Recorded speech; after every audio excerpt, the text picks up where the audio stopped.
زخم سے خون نکلنے پر روزہ ٹوٹتا ہے یا نہیں ٹوٹتا ہے؟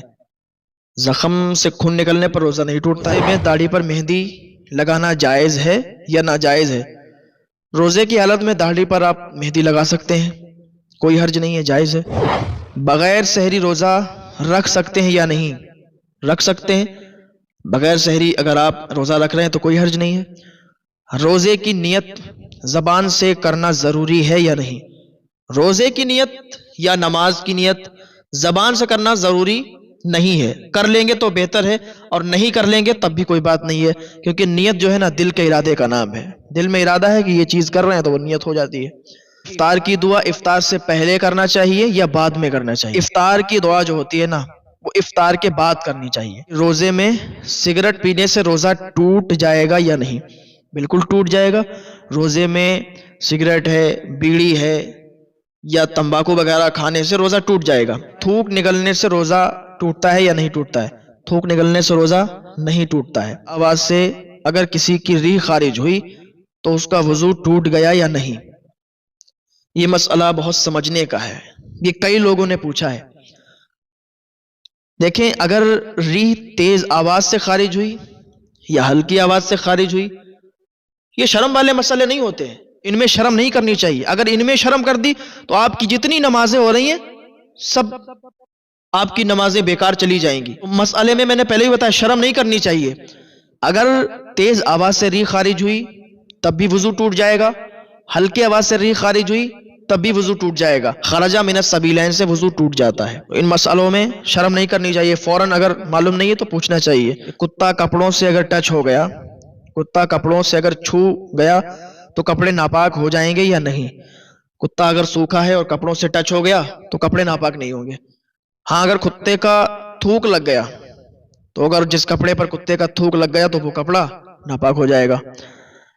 دوسرا ہے یہ مسئلہ، کپڑے چینج کرنے سے وضو ٹوٹ جاتا ہے یا نہیں ٹوٹتا ہے؟ کپڑے چینج کرنے سے وضو نہیں ٹوٹتا ہے۔ اگر ہم غسل کر رہے ہیں تو ہمیں دوسرا وضو بنانا چاہیے یا نہیں؟ اگر غسل کر رہے ہیں آپ تو پھر وضو بنانے کی ضرورت نہیں ہے۔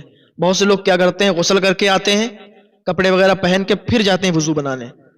تو اگر ایسا کرتے ہیں تو آپ کے لیے بہتر ہے، وضو علی الوضو آپ کر لیں، بہتر ہے آپ کے لیے۔ لیکن غسل کر کے آتے ہیں آپ تو وضو آپ کا ہو جاتا ہے، اس کے لیے مزید وضو بنانے کی ضرورت نہیں ہے۔ پر وضو کریں، آپ ہی کا فائدہ ہے، آپ کو ثواب ملے گا۔ ایک مسئلہ اور ہے کہ میں نے ایک شخص کو نماز پڑھتے ہوئے دیکھا کہ وہ رکوع سے پورے کھڑے نہیں ہو رہے تھے اور ایسے ہی سجدے میں چلے جا رہے تھے، تو کیا نماز ان کی ہو جائے گی یا نہیں؟ دیکھیں، یہ نماز کے جو مسئلے ہیں یہ بہت باریکی والے ہیں، ان میں اگر آپ کوتاہی کریں گے، نہیں پوچھیں گے تو پھر آپ ہی گناہگار ہوں گے۔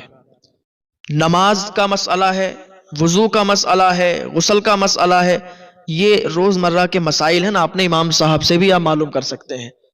آپ ان کے پاس جا کے ان سے درس لے سکتے ہیں کہ حضرت یہ بتائیے کہ یہ صحیح ہے یا غلط ہے، آپ تھوڑا اس پر وضاحت کے ساتھ بتا دیجیے، وہ بتا دیں گے آپ کو۔ یہ مسئلے ایسے ہیں کہ ان کو جاننا ضروری ہی ہے۔ تو دیکھیں، اگر کوئی شخص نماز پڑھ رہا ہے، اس نے نماز کی نیت باندھ لی، کھڑا ہو گیا نماز پڑھنے کے لیے۔ اب اگر وہ رکوع کر رہا ہے، اس نے الحمد شریف پڑھی، ایک سورت ملائی، جیسے نماز پڑھتا ہے نماز پڑھی، اب رکوع میں چلا گیا، رکوع میں جا کے سبحان ربی العظیم تو پڑھتا ہی ہے۔ تو یہاں پر اب جب مسئلہ بیان ہو رہا ہے تو ایک بات یاد آ گئی، وہ بھی میں بتا دوں۔ سبحان ربی العظیم اگر کسی کا درست نہیں ہے، یعنی عظیم اگر درست نہیں ہے، عظیم کا اگر زا نہیں نکال پاتا ہے، تو پھر وہ کیا کرے کہ سبحان ربی الکریم پڑھے۔ سبحان ربی الکریم پڑھے گا، نماز ہو جائے گی۔ سبحان ربی العظیم کی جگہ سبحان ربی العظیم پڑھ دیا تو پھر یہ معنی تبدیل ہو جائے گا اور نماز آپ کی نہیں ہوگی، اس میں آپ گناہگار ہوں گے۔ تو بہتر ہے کہ سبحان ربی الکریم پڑھ لیں، یہ آپ کے لیے آسانی ہو جائے گی۔ دوسری چیز، جب آپ رکوع سے کھڑے ہوں گے تو پورے کھڑے ہوں گے اور ایک اللہ اکبر کے برابر آپ کو ٹھہرنا پڑے گا۔ اگر آپ پورے کھڑے نہیں ہوئے اور سجدے میں چلے گئے تو یہ غلط طریقہ ہے، یہ طریقہ صحیح نہیں ہے۔ آپ پورے کھڑے ہوں گے، ایک اللہ اکبر کے برابر ٹھہریں گے، پھر جائیں گے سجدے میں، سجدہ کر کے بھی آپ پورے بیٹھ جائیں گے، ایک اللہ اکبر کے برابر ٹھہریں گے، پھر دوسرا سجدہ کریں گے۔ ایسا نہیں آپ سجدے میں گئے، اٹھے اور ایک دم پورا اٹھ بھی نہیں پائے، پھر سجدے میں چلے گئے، تو یہ طریقہ غلط ہے. ان مسئلوں کو اپنے مسجد کے امام صاحب سے سمجھیں. ان مسئلوں کو سمجھنا بہت ضروری ہے، نہایت ہی ضروری ہے، تاکہ آپ کی نمازیں صحیح ہو جائیں. اگر آپ ان مسائل پر غور و فکر نہیں کریں گے تو پھر نمازیں درست نہیں ہو پائیں گی آپ کی. یہ سارے مسائل ہیں، ان کو یاد کرنا چاہیے. مسجد میں آنے کی دعا کیا ہے، مسجد سے باہر نکلنے کی دعا کیا ہے، مسجد میں بیٹھنے کے آداب کیا ہیں، مسجد میں کس طریقے سے بیٹھا جائے اور کیا بات کی جائے، کس انداز سے رہا جائے. تو یہ سارے مسائل ہیں، ان کو سیکھنے کی، سمجھنے کی ضرورت ہے. اگر یہی سارے مسائل ٹھیک ہوں گے اچھی بات ہے، اور ہمیں یاد ہی نہیں ہوں گے، پتہ ہی نہیں ہوں گے، پتہ چلا ہم نمازیں پڑھ رہے ہیں اور پھر کوئی فائدہ ہی نہیں ہے. وہ قبول کرنا نہ کرنا اللہ رب العزت کے اختیار میں ہے، لیکن ہمیں یہ چاہیے کہ ہم ان مسئلوں کو درست کریں. کیونکہ دیکھیں، علم سیکھنا بہت ضروری ہے، علم سیکھنا فرض ہے. اچھا، غسل کرنے کا طریقہ کیا ہے؟ غسل میں 3 فرض ہیں. بہت سے لوگ کیا کرتے ہیں کہ بس جلدی سے گئے اور پانی ڈالا اور نکل آئے. غسل کے 3 فرض ہیں اور ان کی ادائیگی ضروری ہے. پہلا فرض ہو گیا کلی کرنا.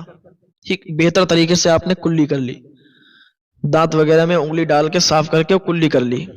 دوسرا جو فرض ہے غسل کا، وہ ہے ناک میں پانی ڈالنا. جو نرم ہڈی ہے ناک کی، وہاں تک آپ پانی پہنچائیں اور بہتر طریقے سے پانی ڈال کے ناک صاف کر لیں. تیسرا طریقہ ہے کہ پورے جسم پر آپ پانی بہا دیں، پورے جسم پر، کوئی جسم کا ایک بال بھی سوکھا نہیں رہنا چاہیے. 3 فرض ہو گئے غسل کے: کلی کرنا، ناک میں پانی ڈالنا اور پورے جسم پر پانی بہانا. یہ ساری چیزیں ایسی ہیں نا، لکھ کر بھی رکھ لو آپ، یا ایک بک آتی ہے، کتاب آتی ہے، سچی نماز کے نام سے کتاب آتی ہے، اس کو لے کر بھی آپ سیکھ سکتے ہیں. فاتحہ خوانی اگر کرنا جانتا ہے، فاتحہ پڑھنا جانتا ہے، تو اس سے بہتر چیز کیا ہے؟ اور کہ ادھر ادھر سے کسی کو تلاش کرنا نہیں پڑے گا. بعض اوقات ایسی جگہیں بھی ہوتی ہیں کہ جہاں پر ایک ہی صرف امام صاحب ہیں یا کوئی اور بھی ہے. اچھا، امام صاحب بھی ہیں تو ان کی بھی ضروریات ہیں، وہ نہیں مل پائے یا نہیں ہے وہاں پر، تو پھر کس سے آپ فاتحہ کروائیں گے؟ تو اگر آپ سیکھے ہوں گے، آپ کو فاتحہ کرنا آتا ہوگا، تو آپ فاتحہ کر دیں گے، یہ آپ کے لیے بڑا فائدہ ہو جائے گا. تو آسان طریقہ میں بتاتا ہوں، اگر کسی کو نہیں پتا ہے تو سیکھنا چاہتے ہیں تو آسان طریقہ یہ ہے: 3 بار قل واللہ شریف پڑھ کر اور دعا کر دے. دعا کرنے کا کوئی خاص طریقہ نہیں، جس طریقے سے دعا کرنا آتی ہو اس طریقے سے دعا کر دو، جس طریقے سے بھی پتا ہو. ایک تو یہ ہو گیا سب سے آسان طریقہ. دوسری چیز یہ ہے کہ یا تو چاروں قل آپ کو یاد ہیں تو چاروں قل شریف پڑھ کر آپ دعا کر دیں، یا آپ کو اس سے زیادہ صورتیں یاد ہیں تو اس سے زیادہ. بھائی صورتیں آپ کو یاد ہونی چاہیے، صرف قل واللہ شریف اگر یاد ہے تو نا وہ بھی پڑھ کر آپ بخش دیں گے تو آپ کے مردے کو ثواب پہنچ جائے گا.